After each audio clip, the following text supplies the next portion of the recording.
पुलवामा, एक जगह, एक नाम, एक जख्म।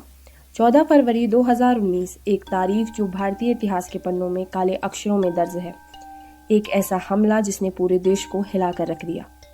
पुलवामा हमला भारत के आधुनिक सुरक्षा इतिहास में एक दर्दनाक क्षण था।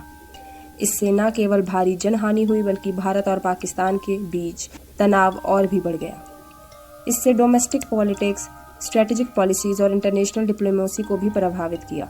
1947 के ब्रिटिश इंडिया के पार्टीशन के बाद से ही जम्मू कश्मीर एक विवादित क्षेत्र बना हुआ है, जिस पर भारत और पाकिस्तान अपना दावा करते आए हैं। 1980s के दशक के आखिर में इंडियन एडमिनिस्ट्रेटिव कश्मीर में उग्रवाद भड़क उठा। समय के साथ साथ वहां के लोकल यूथ ने मिलिटेंट ग्रुप को ज्वाइन करना शुरू कर दिया, जिन्हें पाकिस्तान में मौजूद तत्वों का भी सपोर्ट मिलता रहा। जैश-ए-मोहम्मद जैसे आतंकवादी संगठन, जिसके बारे में व्यापक रूप से ये माना जाता है कि उनका संबंध पाकिस्तान के इंटर सर्विसेज इंटेलिजेंस (ISI) से है।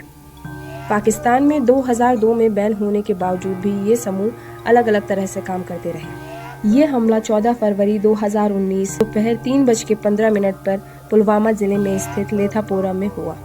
इस काफिले में CRPF के 2500 जवान शामिल थे। NH-44 में एक वाहन में विस्फोटक उपकरण IED से इस हमले को अंजाम दिया गया। इसमें सुसाइड बॉम्बर के साथ 40 CRPF जवान भी मारे गए। सुसाइड बॉम्बर काकापोरा का 22 साल का लोकल निवासी आदिल अहमद डार के रूप में इसकी पहचान की गई। इस हमले की जिम्मेदारी जैश-ए-मोहम्मद ने ली। रिपोर्ट्स बताती हैं कि इंडियन इंटेलिजेंस एजेंसी को हमले से पहले इंटेलिजेंस ब्यूरो और J&K पुलिस से कम 11 अलग अलग चेतावनियां मिली थीं। कुछ और रिपोर्ट्स की माने तो इस तरह हमले से रिलेटेड वीडियो को सर्कुलेट करके इस हमले के संकेत भी दिए गए थे। जम्मू कश्मीर के उस वक्त के गवर्नर सत्यपाल मलिक ने बाद में आरोप लगाया कि केंद्रीय नेतृत्व में इन चेतावनियों पर जरूरी कार्रवाई नहीं की गई। शहीद CRPF कर्मियों का राजकीय सम्मान के साथ अंतिम संस्कार किया गया तथा उनके परिवारों को सहायता राशि देने की घोषणा की गई। लेकिन इस हमले के बाद पूरे भारत में व्यापक विरोध प्रदर्शन, बंद और मोमबत्ती जुलूस निकाले गए। कुछ इलाकों में, खास तौर पर जम्मू में, हिंसक विरोध प्रदर्शनों के कारण कर्फ्यू लगाना पड़ा। भारत सरकार ने तुरंत हमले के लिए पाकिस्तान को दोषी ठहराया और कूटनीतिक रूप से अलग थलग करने की कोशिश की, और इसमें पाकिस्तानी सामानों पे कस्टम ड्यूटी को बढ़ाना भी शामिल था।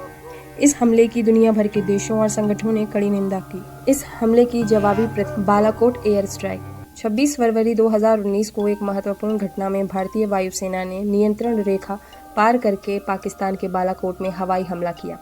भारत ने दावा किया कि इस हमले में जैश-ए-मोहम्मद के आतंकवादी परीक्षण शिविर को निशाना बनाया गया। हवाई हमले के बाद के हफ्तों में नियंत्रण रेखा पे कई सशस्त्र झड़पें हुई।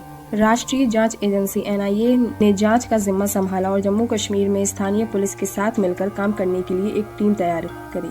सुसाइड बॉम्बर की पहचान की पुष्टि के लिए वाहन के टुकड़ों को और DNA परीक्षण सहित फॉरेंसिक साक्ष्य का इस्तेमाल किया गया। अगस्त 2020 तक NIA ने हमले के सिलसिले में 19 आरोपियों के नाम से चार्जशीट दाखिल की।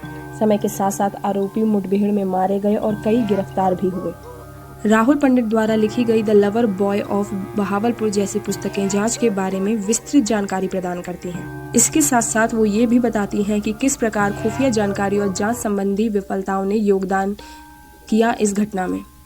यह हमला और उसके बाद बालाकोट हवाई हमला हाल के दशकों में 2 परमाणु सशस्त्र प्रतिद्वंदियों के बीच एक सबसे खतरनाक घटनाओं में से एक था। हमले के बाद भारत ने अपनी खुफिया और सुरक्षा प्रोटोकॉल का पुनर्मूल्यांकन किया। घटना के अंतर्गत एजेंसी समन्वय और खुफिया चेतावनियों पर समय पर प्रतिक्रिया की आवश्यकता को रेखांकित किया गया।